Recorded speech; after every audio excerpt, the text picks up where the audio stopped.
untuk mendapatkan dan menyediakan informasi secara cepat, tepat, dan akurat menjadi hal yang penting bagi sebuah perusahaan kepada publik. Kehadiran sistem informasi telah menunjukkan fenomena baru dalam penyediaan dan penyebaran informasi. Banyak orang yang sudah memilih internet untuk melancarkan bisnisnya. Penggunaan internet dalam bisnis dapat mempermudah proses bisnis yang ada. Dengan kemajuan ini, bisnis konvensional akan beralih pada bisnis internet yang memiliki banyak kelebihan dan keuntungan, baik dari segi biaya dan waktu. GMM Medicare adalah distributor yang menjual berbagai jenis kosmetik dan perawatan kulit. Pengolahan data barang dan transaksi penjualan yang dilakukan secara manual telah memakan banyak waktu dan tenaga, serta data yang terdahulu tidak terarsip dengan jelas. Dengan mempertimbangkan efektivitas dan efisiensi dalam pengolahan data produk, maka teknologinya internet sangat penting. Oleh sebab itu, maka membutuhkan sistem informasi yang dapat mempermudah GMM Medicare dalam pendataan barang dan transaksi barang. Dengan permasalahan yang ada, maka penulis mengangkat judul proyek rancangan sistem informasi penjualan GMM Medicare berbasis web. Tujuan dan manfaat. Tujuan pekerjaan rancangan sistem informasi penjualan GMM Medicare berbasis web tersebut untuk mempermudah pihak perusahaan dalam pengolahan data barang yang ada dan data transaksi penjual toko dan membuat aksi penyediaan laporan penjualan secara jelas. Atau manfaat yang dihasilkan sistem informasi penjualan GMM Medicare berbasis web ini yaitu: 1. Dapat menampilkan data barang dan kelihatan jumlah stok barang yang menipis. 2. Terdapat kategori barang yang ada untuk mempermudah dalam mencari barang. 3. Transaksi penjualan barang yang ada terperinci secara jelas karena keuntungan yang diperoleh. 4. Dapat mengetahui laporan penjualan barang setiap bulan maupun setiap tahun yang akan masuk terperinci dalam bentuk Excel. WBS.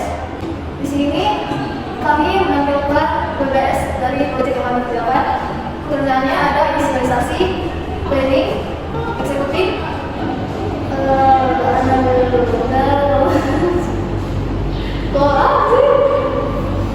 monitoring dan controlling dan closing. Baiklah, di sini saya akan menjelaskan tentang pemodelan proses bisnis GMM Medicare. Di sini ada pemodelan proses bisnis. Yang pertama dari segi pelanggan. Pelanggan akan datang ke store, kemudian membeli barang, lalu membeli barang ke kasir. Setelah membeli barang ke kasir, barang akan diinput oleh kasir di bagian kasir. Kemudian pada saat menginput barang yang dibeli, di sini akan diarahkan ke sistem, di mana sistem akan mencari barang. Jika barang yang dimasukkan ada, maka muncul produk yang sesuai dengan kode atau nama. Jika barang yang dicari tidak sesuai kodenya, maka tidak akan muncul produk yang dicari. Kemudian setelah muncul produk yang sesuai dengan yang dicari, maka akan dimasukkan ke keranjang pembelian. Lalu dari keranjang pembelian akan masuk ke kotak biaya pembelian. Kemudian akan tercetak kwitansi. Setelah kwitansi tercetak, akan dilakukan proses pembayaran, di mana setelah proses pembayaran akan dialihkan ke pelanggan lagi. Pelanggan akan membayar barang dan pelanggan akan menerima kwitansi dan barang. Di sini saya akan menjelaskan sequence diagram untuk menampilkan interaksi antara objek-objek yang ada dalam sistem secara terperinci. Di sini melalui admin akan login, kemudian dalam form login akan menginput data barang yang dibeli. Kemudian pada form penjualan akan mencetak kwitansi pembelian. Kemudian dari form cetak kwitansi akan mencetak data laporan dan keuntungan penjualan. Kemudian setelah itu pada form laporan penjualan akan memberikan bentuk fisik kwitansi dan dapat juga memberikan bentuk fisik laporan penjualan dan akan kembali ke admin. Di sini saya akan menjelaskan tentang rancangan sistem menggunakan DFD level 0 dan DFD level 1. Yang pertama DFD level 0, kita masuk ke menu login. Dari menu login kita bisa memasukkan user ID dan password. Kemudian dari admin dapat men-setting melalui pengaturan toko dan mengikuti data toko. Nah, kemudian ketika admin ingin masuk ke toko, dia harus menginput ID toko, nama toko, alamat toko, telepon, dan nama pemilik. Admin juga dapat menginput info data pembeli, kalau kita pelanggan, dan memasukkan ID barang, kategori, nama barang, merek, stok, harga beli, harga jual, dan kesatuan. Kemudian admin dapat melihat data input ini kategori dengan memasukkan ID kategori, nama kategori, dan tanggal lembut. Yang keenam ada dari admin dapat melihat transaksi melalui input penjualan dan memasukkan ID penjualan, ID barang,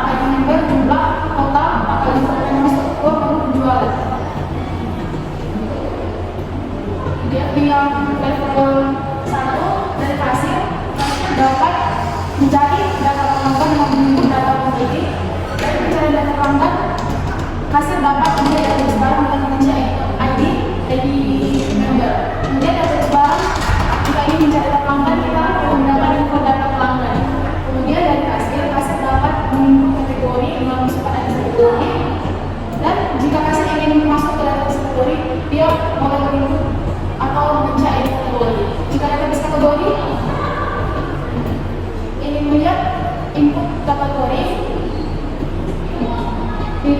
dari dalam database kategori.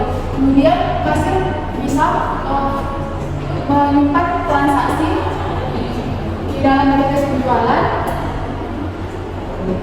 dengan simpan keranjang penjualan. Kemudian kasir boleh mencetak slot dan mengecek dalam transaksi di dalam database penjualan dan database penjual dan melihat penjualannya banyak. Di sini dapat pecahan input. Pada pecahan input telah tertampil menu login yang terdapat di sini itu username, password, dan submit. Selanjutnya ada di sini dalam form isi barang. Di sini kita ada menambah barang di bawahnya itu terdapat isi ID barang, kategori, nama barang, merek barang, harga beli, harga jual, barang masuk. Setelah kita mengisinya, kita ada mengisi tanda. Nah, di sini terdapat kategori barang. Dalam di sini terdapat mengisi kategori barang ini adalah mengisi tanda. Di sini sudah kita masukkan semua isi barang tadi. Terdapat mencari barang apa yang kita inginkan dengan memasukkan kode atau nama barang. Selanjutnya ada dalam proses pencetakan transaksi. Di sini terdapat gambaran setelah kita membuat masukan yang dalam tadi. Jika benar akan masuk dalam transaksi. Setelah itu akan masukkan menu kode barang, dan jika sudah ketemu akan kita masukkan beberapa jumlah barangnya dan akan tampilkan dalam total transaksi. Kemudian setelah siap diputarkan akan dalam jika ada sudah benar akan diselesaikan transaksi dan dalam channel transaksi selanjutnya. Di sini kita masuk ke WBS-nya di masuk project. Di sini kita bisa melihat tanggal mulai dari tanggal selesai dari project yang kami buat dan durasinya serta siapa saja yang mengerjakan dan biaya yang dibutuhkan untuk pengerjaan project tersebut. Tanggal kami memulai proyek ini yaitu tanggal 14 September 2023 sampai 11 Februari 2024, yaitu totalnya 68 hari. Di sini kita bisa lihat resource set formatnya, dan di sini isinya gaji dari setiap orang yang bekerja. Misalnya project manager, karena project manager yang satu, maka gaji per harinya lebih dari itu. Di situ programmer kita 200% karena programmer kita ada 2, jadi dihitung 2 kali, yaitu 20.000 per hari.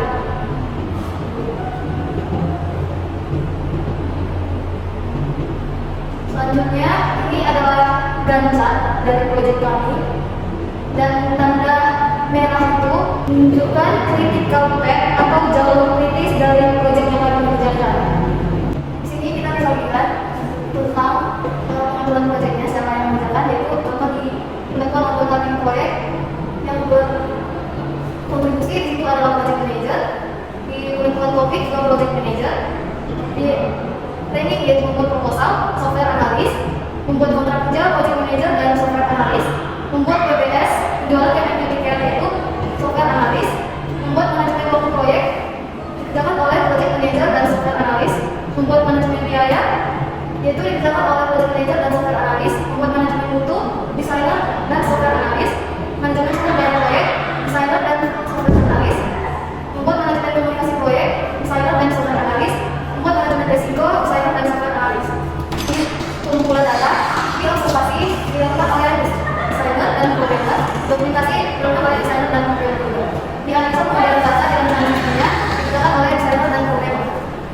Rencana fisik dan logik basis data dikerjakan oleh programmer, dan normalisasi data yang dikerjakan oleh programmer. Rancangan interface dan device dikerjakan oleh desainer dan programmer. Menu master yang terdapat membeli barang kategori dan petugas dikerjakan oleh desainer dan programmer. Di menu transaksi atau penjualan dikerjakan oleh desainer dan programmer. Menu laporan dikerjakan oleh desainer dan programmer. Menu setting atau pengaturan toko dan tentang toko dapat dikerjakan oleh desainer dan programmer.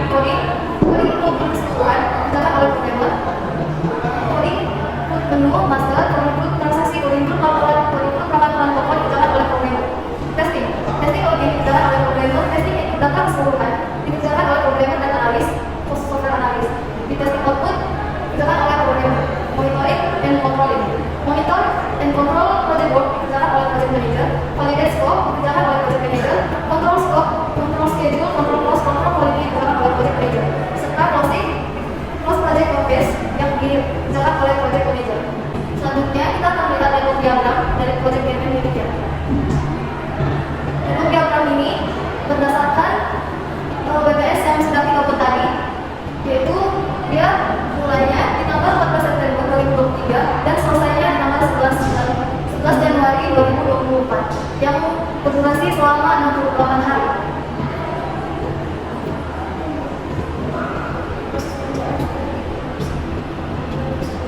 Dan kemajuan proses pengerjaan keseluruhan kami sudah 34%. Di planning, kami mulainya di tanggal 26 bulan 26 September 2023 dan selesai di 30 November 2023. Pengerjaan kayak ini sudah 42%. Executing, startnya tanggal 21 Desember 2023, selesai di tanggal 8 Januari 2024. Dan pengerjaan masih 0%. Membuat manajemen of proyek, kami memulainya di tanggal 26 Oktober 2023 dan selesai di tanggal 2 November 2023. Pengumpulan data mulai tanggal 21 Desember 2023 dan selesai di tanggal 21 Desember 2023. Analisa pemodelan data dimulai di tanggal 22 Desember 2023 dan selesai di tanggal 25 Desember 2023. Rancangan basis data dimulai di tanggal 22 Desember 2023 dan selesai di tanggal 25 Desember 2023. Rancangan interface dimulai di tanggal 26 Desember 2023 dan selesai di tanggal 27 Desember 2023.